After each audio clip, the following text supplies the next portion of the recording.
Shalom, शालोम, शालोम। प्रभु यीशु मसीह नासरी के नाम में हम लूका 17 के दूसरे उस भाग को देखेंगे जिसे जानना समझना होता रहा है पवित्र आत्मा के द्वारा।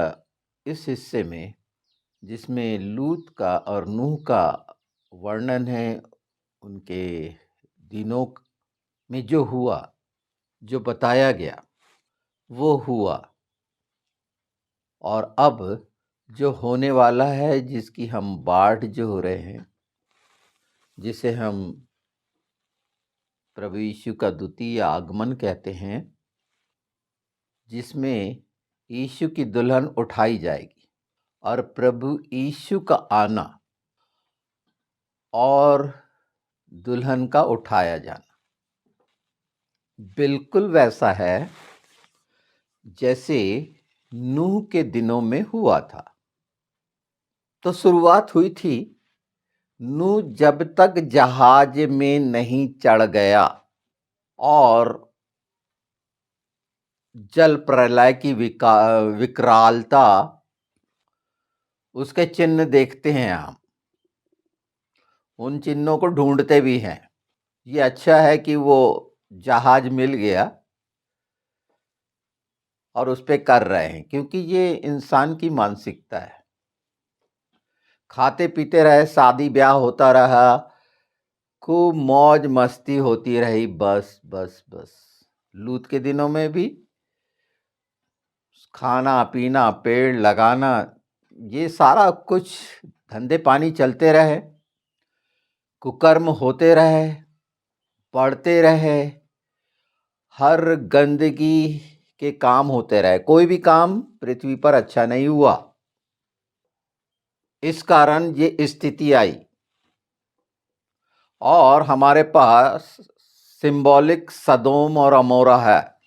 और जब तक लूत सदोम से नहीं निकला, ये ध्यान देना बिल्कुल, जब तक नूह जहाज पर नहीं चढ़ा, जब तक लूत सदोम से नहीं निकला, और जब तक यीशु ना आ जाए। और प्रकाशित वाक्य में बहुत स्पष्ट कहता है, दुल्हन भी कहती है आ। ये कैसी दुल्हन है ना? मसीह यीशु की कैसी दुल्हन है? क्या सचमुच में कह रही है कि हे प्रभु आ? एक दुल्हन जैसा वाकई में जज्बा है मसीह की दुल्हन में? अगर नहीं है तो अब पैदा होने वाला है, क्योंकि इस पृथ्वी पर हर समय रख दिया गया है। दुल्हन कहलाना, दुल्हन बनना चला आता है। एक उम्र में दुल्हन बनने की कामना शुरू होती है, तो ये दुल्हन बनते बनते बनते स्थिति आ रही है, और जब वो एकदम उस क्लाइमैक्स पे पहुंच जाती है, तो फिर शादी हो जाती है। फिर ना दूल्हा को रहते बनता है, ना दुल्हन को। तो ये लालसा कैसे पैदा होगी सचमुच में? क्योंकि अभी तो संसार का जितना तामझाम है वो ही बटोरने में लगे हैं। उसमें आगे लिखा है, जब वो आएगा तो कोई खेत वेत नहीं लौट जाना, सामान लेने मत लौट जाना। ये बहुत कठिन मत बनाइए इसे, जैसे 666 को कठिन बना दिए। 666 के बारे में कितना सारा सुन लिया होगा आपने, है ना? कि 666 फलाना है, 666 ये है, 666 का अंक बिल्कुल सही आकलन करना चाहिए। परमेश्वर ने ज्ञान बुद्धि और समझ इसलिए दी है कि हम पहचाने, और वो कोई भी बात नहीं छिपाता। हर बात वो अपने प्रेम करने वालों पर प्रकट करता है। तो आज क्या प्रकट हो रही है जो इस बात को और मजबूती देगी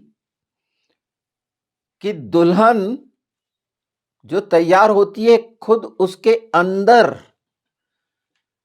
जो परिवर्तन आते हैं, जो विचार आते हैं, और उसमें वो अपना ताना बाना बुनती है हर रीति से, स्वयं का, किसी से पूछ के नहीं। वो तैयार होती रहती है, अंदर अपने को तैयार करती रहती है, क्योंकि एक पराई जगह जाना है उसे, और वो संसार की पराई जगह। यहां तो जो मसीह की दुल्हन जाएगी वो स्वर्ग में जाएगी, पराई जगह नहीं है वो। और वहां तो सारा कुछ वैभव है, सब कुछ ठीक है, ऐसा वाला डर नहीं है कि ससुराल के रीति रिवाज सीखना है। प्रभु यीशु ने आके पहले ही सिखा दिए हैं। अगर सीख गए हैं तो संकेत पूरे मिल रहे हैं। ये परिवर्तन के लिए जो निश्चित किया गया, जिसके लिए बहुत सारी बातें पवित्र शास्त्र के द्वारा गुणा भाग करके अंकों के आधार पर, ये मैं कटाक्ष नहीं कर रहा हूं, मैं एक सच बता रहा हूं कि गिमाट्रिया के नंबरों के अनुसार हर चीज का परमेश्वर ने जो नंबर रखा, ये परमेश्वर ने रखा है। आत्मिक रीति से इनका आकलन, इनकी व्याख्या एकदम अलग है। शरीर की रीति से व्याख्या करने वाले वो स्वभाव अलग है। यहां जो हम जान रहे हैं, अब मान लीजिए मैं आपके सामने एक बहुत बड़ी वो बात कहने जा रहा हूं जो नहीं बोली गई है, पवित्र शास्त्र की बोलूंगा, और ना जिस पे ध्यान गया, दृष्टि भी नहीं गई, जिसे समझा भी नहीं गया। तो जब मैं ये बात बोलूंगा, या बोल रहा हूं, या बोलना चाहता हूं, तो मैं कितने भय के साथ बोलूंगा, आप समझ सकते हैं। जबकि मेरे सामने सारी बात साफ हो चुकी है, और अगर मैं उसकी व्याख्या करने लगूं तो मेरे पास समय नहीं है, ना आपके पास समय है कि इतना सारा बैठ के बताता रहना, और वो सब बातें पूरी पूरी बताना तब संभव है कि आपके तरफ से भी प्रश्न आए कि उन हर पवित्र आत्मा आपके बीच में पैदा कर रहे हैं क्या वो बात। जब मैंने ये जाना, तो ये मैं आपको सिखाने भी जा रहा हूं कि कितने थे पवित्र बर्तन, और आज उसका महत्व क्यों है, इन समयों में इनका महत्व क्यों है। चलिए उसको इकट्ठा करते हैं, क्योंकि ये निश्चित कर दिया गया। जो पूरी तरह से पवित्र बर्तनों की गिनती करी गई वो 5400 थे। अब ये 5400 मैंने बोल चुका, जो बोला नहीं गया था। इस पृथ्वी पर ये खुल गया, ये असाधारण है। इसका मूल्य आप क्या जान रहे हैं, क्या नहीं, या क्या समझ रहे हैं, इसको कैसे ले रहे हैं, क्योंकि अंदर आपके पैदा हो जाएगा कि अब मैं ये 5400 को कैसे समझूं। और ये पवित्र बर्तन है, परमेश्वर ने निश्चित किए हुए, ये भी याद रखिए, उसकी हर संख्या निश्चित है। इसको दूसरी कहानियों जैसे नहीं ले लेना, क्योंकि इससे जितनी चीजें जुड़ती चले जाएंगी, और परमेश्वर ने ऐसे बिंदु रखे जो प्रमाणित होते हैं। जैसे मैं कहूं कि आज के समय में डोनाल्ड जे ट्रंप जो रखा गया, वो प्रमाणित करता रहा कि वो साइरस है। जानकारों ने, प्रभु ने ये समझ दी, और पवित्र शास्त्र से वो प्रकट हुआ कि वो साइरस या कुस्त्रु, जिसे परमेश्वर ने अपना अभिषिक्त ठहराया, और वो आज जिंदा प्रमाण है आपके पास। और उसके साथ एक साथी दे दिया जिसको एलोन मस्क कहते हैं। और इन दोनों के बारे में कुछ छोटे बिंदु मैंने बताए हैं कि क्या है और किस तरह से ये आगे आए हैं और हमेशा के लिए वो डेमोक्रेट को किस तरह से कुचलेंगे, ये आप देखेंगे।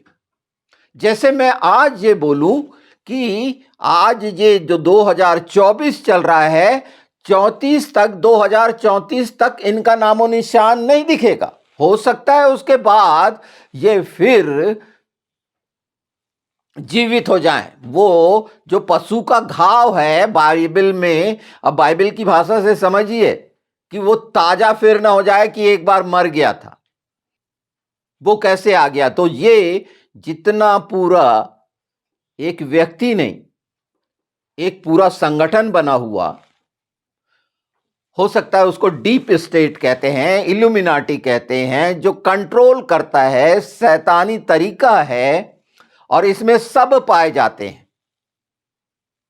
जैसे 666 के लिए एक बार बोला गया ना, कई बार बताया गया, एक बार क्या कि वो जो रोमन कैथोलिक का पोप है उसकी टोपी पे ये लिखा हुआ है और उसका जोड़ ये होता है 666। इस्लाम में जो बिस्मिल्लाह वगैरह जो लिखा हुआ है और वो 2 तलवार बनती है, उसका भी जो लिखा हुआ है वो दिखाता है। मतलब ये तो हैं ही परमेश्वर विरोधी। इसकी बहुत सारी बातें दिखाई गई हैं और बहुत सारी चीजें जोड़ी गई हैं कि फलाना फिरौन और कौन है, ये बीस्ट हैं और 666 अच्छा भी हो सकता है, बुरा भी हो सकता है। पर हम जानना तो चाहते हैं ना, क्योंकि बाइबल में लिखा है और हमारे दिमाग में तो एक बात बैठी, ये शैतान का अंक है, क्यों मान लेते हैं। आज जब 434 जो डोनाल्ड जे ट्रंप का अंक है, तो वो क्या दिखाता है, या एलोन का 207 क्या दिखाता है, ये कैसे कनेक्टेड है और कि इसकी सार्थकता क्या है। न्यायियों 12 में देखेंगे तो एलोन का 10 साल का राज्य है। परमेश्वर प्रकट करता है, खोलता है, दिखाता है। हाँ, लोग अपनी बुद्धि से एक अंदाज लगाते हुए एक कल्पना में जो कह रहे होते हैं कि ऐसा ऐसा हो जाएगा, कहीं का जोड़ जोड़ के, और कई बार तुक्का चल जाता है। पर इस बात पर ध्यान नहीं दिया जाता, जो मेरे सामने बात आई है, अब पवित्र आत्मा इसको लेकर मुझे कितना चलाते रहेंगे, उसमें क्या क्या मेरे सामने आएगा, कौन कौन से प्रश्न मेरे अंदर पैदा होंगे, जिसके जवाब पवित्र शास्त्र के द्वारा पवित्र आत्मा मुझे बताएंगे, तब मेरा बोलना सही है। मैंने ये हिस्सा जो सच्चाई का आपके सामने रख दिया। जो सुनने वाले हैं इसमें से बहुत सारी चीजें खोजा भी नहीं करेंगे। एजरा की किताब में पाया जाता है, जब दारा ने तीसरे वो मंदिर बनने के लिए जो जो ठहराया उसमें है, और आज तीसरा मंदिर बनना है, ये भी निश्चित है वो बनना है। राजधानी तो वो बनी गई। ये सच्चाइयां पवित्र शास्त्र में है और ये गहराइयां भी पवित्र शास्त्र में है, पर पूरी पूरी तरह सत्य। अगर हम नहीं देख पा रहे, नहीं समझ पा रहे, एक अलग बात है। पर एक दुल्हन का तैयार होना तो समझ लें कि सचमुच में मैं तैयार हो गया क्या। और तैयारी के विषय में हमेशा तैयार तैयार तैयार। तो ये वाली तैयारी कि यीशु को बुलाना है, यीशु को बुलाना है, यीशु बुलाता है नहीं, हो गया। अगर ये याद रहता कि यीशु बुलाता है तो अंदर पैदा होता कि मेरा दुल्हा बुला रहा है। सचमुच में मुश्किल होती है, बहरे हैं या गूंगे हैं, जो भी, क्योंकि ये इच्छा ही नहीं है, एक दुल्हन वाली इच्छा ही नहीं है, सजे संवरे हैं ही नहीं। अब उतने सारे दाग लगे हुए हैं, वो ही मिटाते मिटाते और नए नए दाग लग रहे हैं, धब्बे आ गए हैं, झुर्रियां आ गई हैं। कैसे जाएं, कैसे मिलें, कैसे बुलाएं। मैं तो इतना बदसूरत हूं, इतना कुकर्मी हो गया हूं, और ये मेरे से होता नहीं। बहुत अलग अलग अवस्था में एक मनुष्य फंसा हुआ है, और वो इसीलिए फंसा है कि उसने विश्वास नहीं किया कि जिसने छुटकारा दिया, उद्धार करा, जिसकी सारी अधीनता में है, जो क्षमा करता है पश्चाताप करने वालों को, वो मजाक नहीं उड़ाता, पापी का, दोषी का बदला नहीं लेता वो पापी से, वो पाप के अनुसार हमारे साथ व्यवहार नहीं करता, वो एक यीशु के कारण हमारे साथ बच्चे जैसा व्यवहार करता है। अगर देखेंगे तो हमारा बाप भी है और हमारा ससुर भी हो गया, है ना, रिश्तों के हिसाब से अगर जाते हैं तो इस बात को आप खूबसूरत बना सकते हैं। चाहे कितने भी घिनौने लाली वाले पाप हों, तो आपको मैं कोई छूट नहीं दे रहा हूं इस मामले में। आप अपने आप को क्या छूट देते हैं ये आप जाने, पर सचमुच में पैदा हो रहा है क्या? स्त्रियों में तो बहुत आराम से हो जाएगा, पर पुरुषों में बड़ी समस्या, क्योंकि शरीर के ही अनुसार सोचना है, और वो स्त्री भी अगर शरीर के अनुसार सोच रही होगी तो शरीर के अनुसार दुल्हन बनेगी, तो आत्मा में दुल्हन बने ही नहीं। तो यीशु बुलाता है या दुल्हन यीशु को बुलाती है, कुछ नहीं हो पा रहा। शैतान बीच में डिस्कनेक्ट करने के लिए तैयार है हर बात को, और हो रही है, पर ये समाप्त होने वाली है। ये मैं कह रहा, ये पीछे चीजों को पहचान लो कि आज तक क्यों नहीं कर पाए। हर शाम को सज धज के दुल्हन क्यों नहीं इंतजार करती यीशु का? पहले करते थे, आजकल समय है क्या? आत्मा में सारा समय है।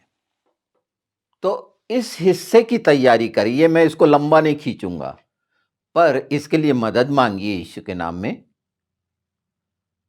आगे बहुत सारी बातें हैं, पर ये पूरी होनी है, ये तैयारी के लिए है। सिर्फ नूह के दिनों को याद करना या लूत के दिनों को याद करना, ये हमारे लिए इसलिए है कि इतने भयानक हैं वो दिन, या इतने भयानक थे वो दिन, और आज भी इतने भयानक हैं। पर डरिए मत, महाक्लेश में आप नहीं रहना है, दुल्हन उठाई जानी। बहुत सारे आकलन होंगे, आपके विश्वास पर निर्भर करता है। बस ये है कि ये लोगों के कारण अपने कपड़े लेते हैं खेत वेत और घर वर में वापस मत हो जाना, क्योंकि बिजली की तरह आगमन कैसा होगा? ये हमारी आत्मा में, हम सबकी आत्मा में जो सुन रहे हैं उसमें है ही। आत्मा आपसे करा लेगा, पवित्र आत्मा आपके साथ है। इच्छा तो रखें थोड़ा सा शरीर से हटकर। जो शाम का 7 बजे का समय है ना, उसकी वास्तविकता यही है कि हम उसके तमाम उपकार के हमारे जीवन पे जो किए हैं उसके लिए धन्यवाद देते हैं और मांगते कुछ नहीं। वो स्वाद कितना सुंदर है खुशियों और आनंद का, और ये हम सब चाहते हैं यीशु के नाम में। तो बहुत जल्दी मैं वो सामने लाऊंगा, वो जो परमेश्वर ने अपने वचन में रखा, अपने पुत्र के द्वारा, और पवित्र आत्मा उसे प्रकट करने जो जा रहे हैं। इसमें बहुत सी बातें हैं जो सोचता हूं कि मैं एक इसका स्क्रिप्ट लिखकर, जैसे मैं डिस्क्रिप्शन में लगाता हूं, लगाऊं, जिसमें सारी बातें कई ऐसी हैं जो अभाव, समय के अभाव के कारण मैं बोल नहीं पाता हूं या मिस हो जाती हैं वो सब बातें। तो वो आपको एक टेक्स्ट में पूरी तरह मिल जाएं, आप पढ़ सकें। बोल तो मैं रहा ही हूं, और उन सच्चाइयों को परख सकें। ऐसे ही किसी पर नहीं, बिल्कुल भी नहीं। मैंने आपको सतर्क कर दिया है इस अंतिम समय के लिए कि जो संसार पर निर्भर हैं, लोगों पर निर्भर होकर सेवकाई कर रहे हैं, वो हकीकत में क्या कर रहे हैं, क्यों ये तमाम काम करने वाले इनके व्यक्तिगत काम, इनके पास क्यों रिसोर्सेस नहीं हैं अर्निंग के, क्यों ये व्यापार नहीं कर लेते। पौलुस वगैरह इन लोगों ने किसी से भीख नहीं मांगते रहे, अपने अपने काम करते रहे।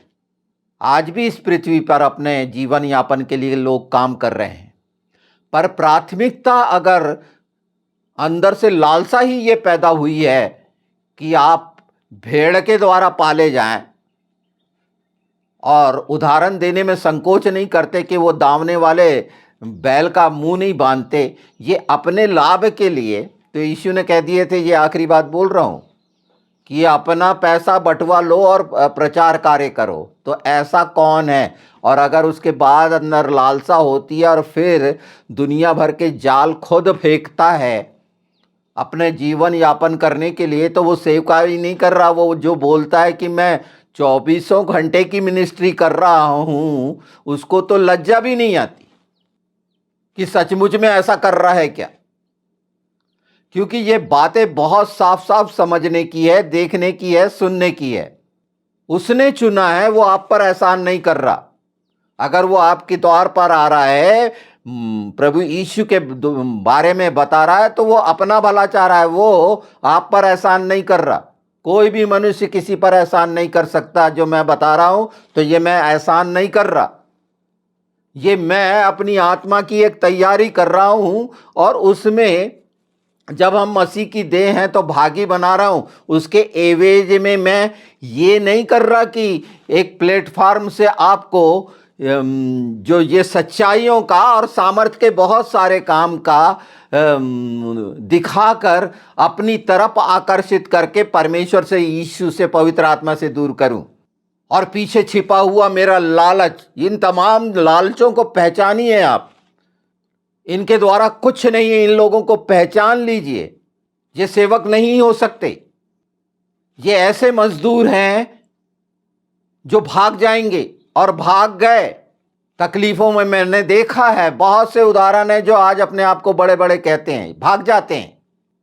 यीशु में स्थिरता नहीं है। तो ये समझ जाइए, ये बहुत कड़वी बात है, बोलना अच्छा नहीं लगता, पर जो कर रहे हैं उन्हें शर्म नहीं है। वो भूल गए हैं, वो संसार की रीति से अपना तमाम कारोबार जितना बढ़ा रहे हैं। सब गिर रहा कैसे है वो भी देखिए ना, ढा रहे हैं सब। क्योंकि चर्च बना ही नहीं, दुल्हन बनी ही नहीं, कलीसिया बना ही नहीं। बोलते जरूर हैं, कर रहे भी जरूर हैं। निश्चित भेड़ों में ये पूरी भूख प्यास है, पर ये मैं बार बार कह रहा हूं, ये भेड़ी है, ये मजदूर, इन्हें कौन है सही पहचान करिए।